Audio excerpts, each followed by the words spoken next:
بکھر جاؤں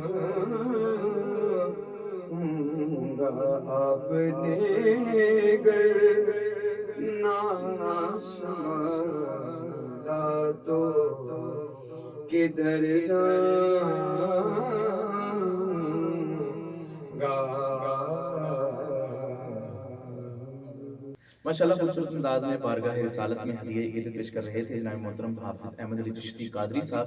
اللہ کریم آپ کے سوز و گداز میں مزید برکت عطا فرمائے۔ ایک بار پھر اپنی جانب سے ابدال ٹی وی کی پوری ٹیم کی جانب سے تمام نئے آنے والوں کو پروگرام میں خوش آمدید کہوں گا اور گزارش کروں گا کہ ابدال ٹی وی کو زیادہ سے زیادہ سبسکرائب کریں تاکہ مزید نئے آنے والے جو ہمارے پروگرام کی ویڈیوز ہیں وہ آپ کو بر وقت اور بآسانی طریقے سے مل سکیں۔ رمضان المبارک اپنے پرنور ساعتوں کے ساتھ جاری و ساری ہے۔ یہ وہ مہینہ ہے جس میں اللہ کریم نے اپنی لارب کتاب کو سرکار دو عالم صلی اللہ علیہ وآلہ وسلم پر نازل کیا۔ اس کے کیا فوائد ہیں اور آج ہمارے اسٹوڈیو میں نام صاحب موجود ہیں، ہم سب کیا کہنا چاہیں گے قرآن پاک کے حوالے سے، اس کی تلاوت کو کس طرح کرنا چاہیے اور اس کے کیا فوائد ہیں؟ نحمده ونصلي على رسوله الكريم اما بعد فاعوذ بالله من الشيطان الرجيم بسم الله الرحمن الرحيم قال الله تبارك وتعالى في القرآن المجيد إنا نحن نزلنا الذكر وإنا له لحافظون صدق الله العظيم وبلغنا رسوله النبي الكريم الأمين الرؤوف الرحيم اللهم صل على سيدنا ومولانا محمد وعلى آل سيدنا ومولانا محمد وبارك وسلم وصلي عليه الصلاة والسلام عليك يا رسول الله وعلى آلك وأصحابك يا حبيب الله۔ اللہ تعالیٰ کی حمد و ثنا اور حضور جان کائنات صلی اللہ علیہ وسلم کی بارگاہ میں ہدیہ عقیدت و محبت، ہدیہ درود و سلام عرض کر لینے کے بعد انتہائی قابل احترام سامعین کرام، اللہ تعالیٰ کا بے پایاں کرم ہے کہ اس نے ہمیں اپنے دین کی سمجھ کی توفیق عطا فرمائی۔ آج میں نے آپ کی خدمت میں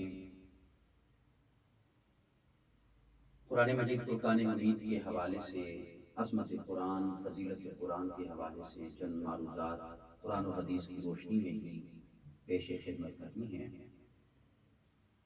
قرآن مجید فرقان حمید کی ایک آیت کریمہ تلاوت کی ہے۔ اس آیت کی جانب بڑھنے سے قبل میں آپ کی توجہ چاہتے ہوئے آپ کو ایک حدیث پاک سناتا ہوں۔ یقیناً آپ یہ حدیث پاک سن کر لطف اندوز ہوں گے اور میں آپ سے ایک درخواست کرتا ہوں میرے عزیز اور معزز سامعین کہ اس حدیث پاک کو آپ اپنے ذہن و قلب میں راسخ کر لیں، اچھی طرح سے بٹھا لیں۔ انشاءاللہ تعالی جب آپ یہ حدیث پاک ذہن میں رکھ کر قرآن کو کھولیں گے تو آپ کو لطف آئے گا، آپ کو مزہ آئے گا۔ میرے آقا صلی اللہ علیہ وسلم نے ارشاد فرمایا، قرآن اللہ کا دسترخوان ہے، قرآن اللہ کا دسترخوان ہے۔ انسان دنیا کے اندر زندگی گزارتا ہے تو اس کی کچھ فطری مجبوریاں ہیں، بشری تقاضے ہیں۔ وہ روٹی کا متلاشی ہے، وہ کھانے کے بغیر نہیں جی سکتا۔ معاشی کمزوری اس کی سب سے بڑی کمزوری ہے۔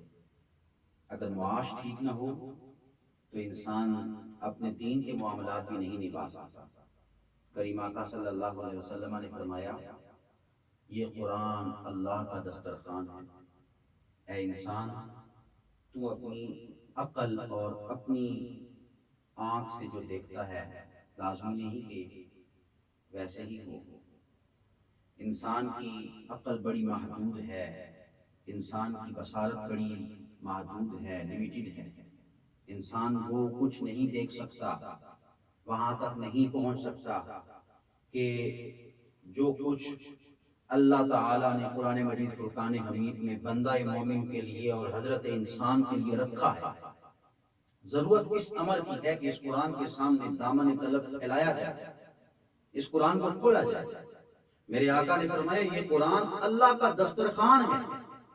اب میں آپ کی ذرا اس بات کو ذرا کھولوں گا، سمجھاؤں گا آپ کو کہ میرے دوستو، اگر کسی بادشاہ نے، کسی وزیر نے، کسی وزیر اعظم نے ابھی چند سال قبل ہی ایک خبر بڑی چلی تھی نیوز پہ کہ سابقہ وزیر اعظم صاحب نے سابقہ صدر صاحب کی دعوت کی تو جناب اس میں 90 کھانے انہوں نے اپنے دسترخوان پہ لگائے اور بڑا جناب اس کا شہرہ ہوا تھا۔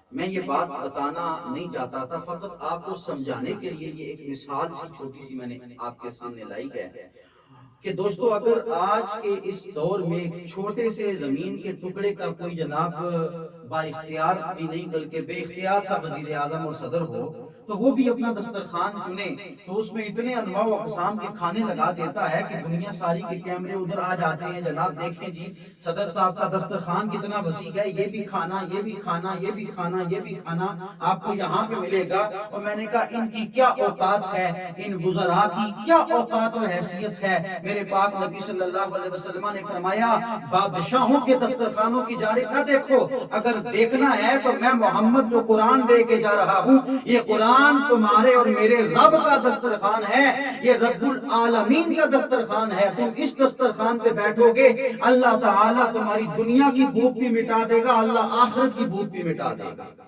تو میرے دوستو یہ قرآن مجید فرقان حمید اللہ کا دسترخوان ہے، یہ ہماری تمام تر ضروریات کا کفیل ہے، یہ ہماری مادی ضرورت کو بھی پورا کرنے والا ہے، ہماری جسمانی ضروریات کو بھی پورا کرنے والا ہے اور ہماری ظاہری اور روحانی ضروریات کو بھی قرآن پاک پورا کرتا ہے۔ الحمدللہ ضرورت اس بات کی ہے کہ اس قرآن کو کھولا جائے۔ اب میں آپ کی توجہ چاہتے ہوئے ایک حدیث پاک سناتا ہوں۔ نبی کریم صلی اللہ علیہ وسلم نے ارشاد فرمایا اَيُحِبُّ أَحَدُكُمْ إِذَا رَجَعَ إِلَىٰ أَهْلِهِ، کیا تم میں سے کوئی شخص یہ پسند کرتا ہے کہ وہ واپس اپنے گھر میں جائے، واپس اپنے اہل و عیال میں جائے لوٹے، اَن يَجِدَ فِيهِ ثَلَاثَ خَلِفَاتٍ عِظَامٍ سِمَانٍ۔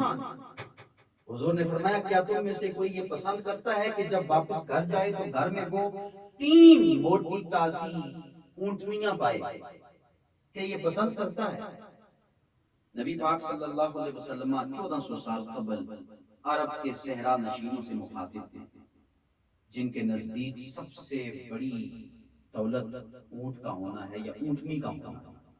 اونٹنی کے ذریعے پھر آگے اونٹ بھی نسل چلتی ہے، تو وہ زیادہ اہمیت کے قابل تھی ان کے نزدیک۔ تو حضور نبی کریم صلی اللہ علیہ وسلم نے فرمایا کہ 1 نہیں 2 نہیں 3 تم میں سے کوئی پسند کرتا ہے کہ وہ واپس گھر جائے تو آگے 3 اونٹنیاں بندی ہوئی پائے اپنے گھر میں، موٹی تازی، کمزور بھی نہیں۔ میرے دوستو ایک بات کی توجہ چاہوں گا کہ ایک ہوتا ہے انسان بازار جاتا ہے، مارکیٹ جاتا ہے، منڈی جاتا ہے، وہاں سے چیز خریدتا ہے، جانور خریدتا ہے، پیسہ دیتا ہے، پھر بھی انسان بڑا خوش ہوتا ہے، یار یہ میری خواہش پوری ہو گئی ہے، یہ چیز میں خرید کے گھر لایا ہوں، میں بات بھی نہیں کرتا۔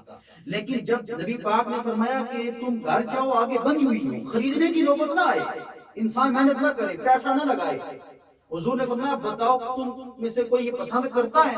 اور پھر کتنی خوشی ہوگی بندے کو جب بغیر محنت کے گھر میں جناب اتنا بڑا مال خزانہ مل جائے۔ حضور نے فرمایا تم میں سے کوئی پسند کرتا ہے؟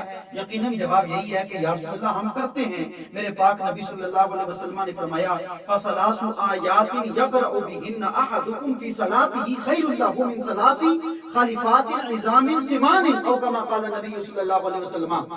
میرے آقا نے فرمایا اے میرے غلاموں آپ بات سنو میرے آقا نے فرمایا کہ جب تم میں سے کوئی بندہ اپنی نماز کے اندر 3 قرآن مجید کی آیات کی تلاوت کرتا ہے، میرے آقا نے فرمایا کہ وہ 3 آیتوں کی تلاوت نماز میں کرنا وہ 3 موٹی تازی اونٹنیوں سے زیادہ بہتر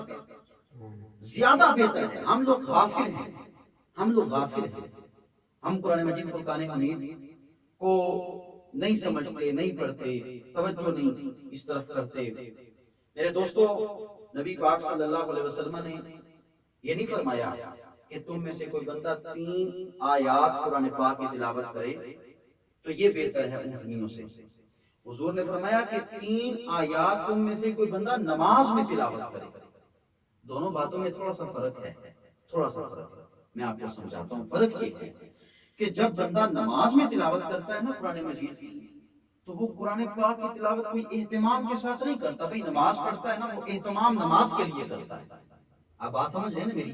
اہتمام وہ نماز کے لیے کرتا ہے، اور نماز میں وہ ثنا بھی پڑھتا ہے، قرآن پاک کی تلاوت بھی کرتا ہے، تسبیحات بھی پڑھتا ہے، وہ درود پاک بھی پڑھتا ہے، وہ دعا بھی کرتا ہے، وہ اپنا فریضہ سر انجام دے رہا ہوتا ہے۔ تو حضور نبی پاک نے فرمایا کہ بغیر اہتمام کے بندہ قرآن کی تلاوت اگر نماز میں کرے تو یہ مقام ہے۔ آپ خود اندازہ لگا لیجئے کہ اگر بغیر اہتمام کے نماز کا اہتمام کر کے بندہ تلاوت قرآن نماز کے اندر کرتا ہے تو اللہ اتنا مقام عطا فرماتا ہے، اتنا اجر عطا فرماتا ہے، اور یہ بندے کے لیے اس قدر مفید اور بہتر ہے، اتنا بڑا انعام ہے، اتنی بڑی دولت ہے کہ بغیر قرآن پاک کے تلاوت کے اہتمام کے بندہ نماز میں تلاوت کرے تو اللہ یہ بندے کو نوازے۔ تو میرے دوستو، جو بندہ قرآن مجید فرقان حمید کھول کر کے اس کی زیر کے اندر کھو جائے، اس کی زبر کے اندر اتر جائے، اس کی پیش سے محبت کرے، اس کی کھڑی زبر کو اپنے جناب آنکھوں کے اندر آنکھوں کا نور بنائے اور قرآن مجید فرقان حمید کے ساتھ محبت کا رشتہ قائم کرے، قرآن کو کھولے، اس کا اٹھنا قرآن بیٹھنا قرآن ہو، تو یقین جانے وہ دنیا کے اندر رہتا ہے، اللہ تعالیٰ کے فرشتے اس پر رحمت نازل فرماتے ہیں۔ رب کائنات کے فرشتے، میں آپ کی خدمت میں بڑے دکھ کے ساتھ آج کے اس دور نامسعود کے حالات کو سامنے دیکھ کر رکھ کر میں یہ بات اور یہ حدیث پاک آپ کو سنا رہا ہوں۔ اور میرے دوستو، یہ حدیث پاک سن کر کے مجھے پڑھ کر کے پسینہ آ گیا، میری آنکھوں میں آنسو آ گئے، نمی آ گئی۔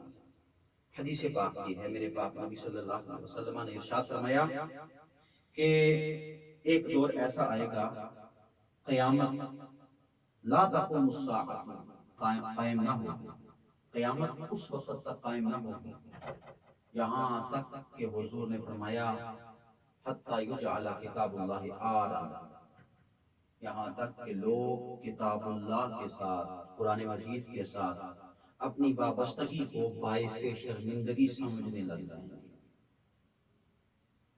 آج یہ دور آ چکا ہے، ہم لوگ دنیا کے سارے سبجیکٹ پڑھتے پڑھاتے ہیں، اور ان کی فیسز اگر آپ دیکھیں تو 5 منٹ کی، 1 گھنٹے کی، 10 منٹ کی جناب اس کی فیسیں جو ہزاروں میں، اور قرآن مجید کا جو حافظ قاری ہے وہ سارا مہینہ، پورا مہینہ وہ جناب گھر میں جا کے پڑھاتا ہے، اور 500,000 روپیہ اس کی خدمت نہیں کی جاتی۔ جس قدر یہ ہمارے لیے المیہ ہے، اس آسمان کے نیچے جو سب سے عظیم ترین کتاب ہے اس کے ساتھ ہم کیا سلوک کر رہے ہیں؟ میرے دوستو، ہم مجرم ہیں۔ اقبال نے کہا تھا نا، شکوہ کرتے ہوئے، تیرے کعبے کو جبینوں سے بسایا ہم نے، تیرے قرآن کو سینوں سے لگایا ہم نے، نوع انسان کو غلامی سے چھڑایا ہم نے، پھر بھی گلا ہے کہ ہم وفادار نہیں، ہم وفادار نہیں تو تو بھی دلدار نہیں۔ اب ایک جواب سنیے گا۔ اقبال نے کہا کہ جواب دیتے ہوئے اللہ کی طرف سے، میرے کعبے کو جبینوں سے بسایا کس نے، میرے قرآن کو سینوں سے لگایا کس نے، نوع انسان کو غلامی سے چھڑایا کس نے، صفائے دہر سے باطل کو مٹایا کس نے، تھے تو وہ آبا تمہارے ہی، آبا کہتے ہیں باپ دادوں کو، تھے تو وہ آبا تمہارے ہی، تم کیا ہو ہاتھ پہ ہاتھ درے منتظر فرقہ، تم افراد کا انتظار کر رہے ہو، کوئی محمد بن قاسم آئے گا، کوئی قرآن کا قاری آئے گا، کوئی امام فخر الدین رازی آئے گا، کوئی غزالی آئے گا، کوئی جناب رومی آئے گا اور وہ قرآن کی خدمت کرے گا، کیا ہماری ذمہ داری نہیں؟ میرے دوستو، میں اپنی بات کا اختتام عظمت قرآن کے اس حوالے پہ کروں گا جو آیت میں نے تلاوت کی ہے۔ اللہ کریم فرماتا ہے اِنَّا نَحْنُ نَزَّلْنَا الذِّكْرَ وَإِنَّا لَهُ لَحَافِظُونَ۔ اللہ اکبر، میرے پاس وقت نہیں، میں آیات کے اس آیت کے لفظوں میں اتروں، میں فقط جو بات عرض کرنا چاہتا ہوں ادھر بڑھوں گا۔ اللہ نے فرمایا کہ بے شک ہم نے یہ قرآن نازل کیا، یہ ذکر نازل کیا، اور ہم ہی اس ذکر کے محافظ ہیں، اس کی حفاظت کرنے والے ہیں۔ میرے دوستو، یہ قرآن مجید فرقان حمید 1400 سال سے زیادہ عرصہ ہو گیا، محفوظ ترین کتاب ہے۔ اس کی زیر، اس کی زبر، اس کی شد، اس کی مد بالکل سلامت ہے۔ جیسے میرے آقا دے کر گئے تھے ویسے ہی یہ قرآن ہمارے درمیان موجود ہے، ہمارے پاس موجود ہے، اور یہ نبی پاک صلی اللہ علیہ وسلم کا معجزہ ہے۔ میں آپ کی خدمت میں ایک بات عرض کرتا ہوں، مجھے بتائیے کیا زبور اللہ تعالیٰ کا کلام ہے یا نہیں ہے؟ یقیناً ہمارا ایمان ہے، اور جو بندہ یہ نہیں مانتا وہ مسلمان نہیں ہے۔ زبور اللہ کا کلام ہے، تورات کس کا کلام؟ اللہ کا کلام. زبور، تورات، انجیل یہ اللہ کے کلام. باقی جو صحف ہیں زبور الاولین ہیں جو پہلے انبیاء کو رسولوں کو اللہ نے صحیفے اور زبور عطا فرمائے وہ بھی اللہ کی طرف سے تھے. لیکن میں آپ سے پوچھتا ہوں کیا زبور جس زبان میں نازل ہوا تھا وہ اس زبان میں موجود ہے؟ جناب وہ زبان کی موجود نہیں ہے. تورات جس زبان میں نازل ہوئی تھی کیا اس میں موجود ہے؟ جناب نہیں موجود. کیا انجیل اپنی اصلی حالت میں موجود ہے؟ جناب نہیں موجود. میں آپ سے سوال کرتا ہوں کلام تو وہ بھی اللہ کے تھے لیکن کیا وجہ ہے کہ وہ آج محفوظ نہ رہ سکے؟ کلام تو وہ بھی اللہ کے تھے جناب. ادھر بھی جبرائیل قرآن کلام لے کے آئے تھے, ادھر بھی کلام جبرائیل لے کے آئے, ادھر بھی کلام جبرائیل لے کے آئے, ادھر بھی وحی کا نزول ہوا, ادھر بھی وحی کا نزول ہوا, ادھر بھی تقویٰ تھا, ادھر بھی تقویٰ تھا, ادھر بھی نبی تھا, ادھر بھی نبی تھے, ادھر بھی رسول تھے, ادھر بھی رسول تھے, ادھر بھی جلوہ تھا, ادھر بھی جلوہ تھا, ادھر بھی رب تعالیٰ کی طرف سے عنایت تھی, ادھر بھی رب تعالیٰ کی طرف سے عنایت تھی, ادھر بھی مصطفیٰ کریم صلی اللہ علیہ وسلم کے غلام ادھر بھی تھے, اور ادھر بھی صحابہ کرام اور نبیوں باقی رسولوں اور نبیوں کے جو غلام تھے وہ موجود تھے. لیکن کیا وجہ ہے کہ وہ کتابیں محفوظ نہ رہ سکی اور یہ کتاب محفوظ رہ گئی؟ وجہ کیا ہے؟ راز کیا ہے؟ حکمت کیا ہے؟ رب کائنات نے آواز دے کے فرمایا کہ بے شک سب کچھ ادھر بھی تھا, وہی ادھر بھی تھی, وہی ادھر بھی تھی, جلوہ ادھر بھی تھا, جلوہ ادھر بھی تھا, تقویٰ ادھر بھی تھا, تقویٰ ادھر بھی تھا, نبی ادھر بھی تھے, نبی ادھر بھی تھے, رسول ادھر بھی تھے, رسول ادھر بھی تھے. لیکن ایک فرق تھا, محمد مصطفیٰ کی زلف عنبری ادھر تھی, میرے آقا کا سینہ ادھر تھا, علم نشرح کا سینہ ادھر تھا, رحمت للعالمین ادھر تھے, تاجدار ختم نبوت ادھر تھے, میرے آقا کی نسبت ادھر تھی. اس لیے رب کائنات نے جن لفظوں نے میرے مصطفیٰ کریم کے لبوں کو چھوا تھا اور جن کی نسبت حضور کے سینہ کے ساتھ ہو گئی تھی, رب کائنات نے فرمایا قیامت آ جائے گی وہ الفاظ مٹنے نہیں دوں گا. دوستو یہ قرآن میرے مصطفیٰ کے لبوں سے نسبت رکھنے والا کلام ہے, حضور کے سینے سے نسبت رکھنے والا کلام ہے. یہ وہ الفاظ ہیں جو آپ پڑھیں تو میں یقین کے ساتھ کہہ سکتا ہوں کہ یہ وہی الفاظ ہیں جو میرے آقا پڑھا کرتے تھے. اگر میں آپ کو کہوں جناب یہ وہ لفظ, یہ وہ کلام ہے جو سیدنا خواجہ معین الدین چشتی اجمیری رحمۃ اللہ تعالی سنا کرتے تھے, سب کہیں گے جی سنائیں کون سے ہیں, کون سے کلام, کون سا الفاظ ہے. تو میرے دوستو یہ وہ قرآن ہے کہ جو میرے آقا صلی اللہ علیہ وسلم پڑھا سنا کرتے تھے. زندگی ساری حضور نے سب سے زیادہ اس قرآن کی تلاوت کی ہے, پھر معمول کے ساتھ متواتر مداومت کے ساتھ صحابہ کرام نے, تمام صحابہ نے, تابعین کرام نے, تبع تابعین نے, اولیاء امت نے, صلحاء امت نے, محققین نے, متکلمین نے, مفسرین نے, صوفیاء نے, اولیاء نے, شہداء, جتنے اللہ کے نیک اور مقرب بندے گزرے ہیں سب نے قرآن مجید کو کھولا, اس کے ایک ایک لفظ کو جناب ادا کیا اپنی زبان سے. اگر ہم ادا کریں گے یقیناً ہماری دنیا بھی بہتر ہوگی, آخرت بھی بہتر ہوگی. اللہ تعالیٰ مجھے اور آپ کو قرآن مجید کے ساتھ وابستگی تعلق مضبوط کر کے جینے کی توفیق عطا فرمائے. اللہ قرآن کی محبت عطا فرمائے. اللہ قرآن کے ساتھ لگ کر خیر بشر اور بہتر انسان بننے کی توفیق عطا فرمائے. وما علیہ الا البلاغ المبین. ماشاءاللہ بڑے خوبصورت انداز میں علامہ صاحب تلاوت قرآن حکیم کے حوالے سے گفتگو کر رہے تھے کہ قرآن کی تلاوت کو خوب ٹھہر ٹھہر کر کرنا چاہیے. اللہ کریم ہم سب کو عمل کرنے کی توفیق عطا فرمائے. اسی کے ساتھ ساتھ آج کے پروگرام کا وقت ختم ہو جاتا ہے. آپ سے ملاقات ہوگی انشاءاللہ کل کچھ نئے مہمانوں کے ساتھ, ایک نئے موضوع کے ساتھ. تب تک کے لیے اپنے میزبان محمد حارث قادری کو اجازت دیجیے. اللہ حامی و ناصر.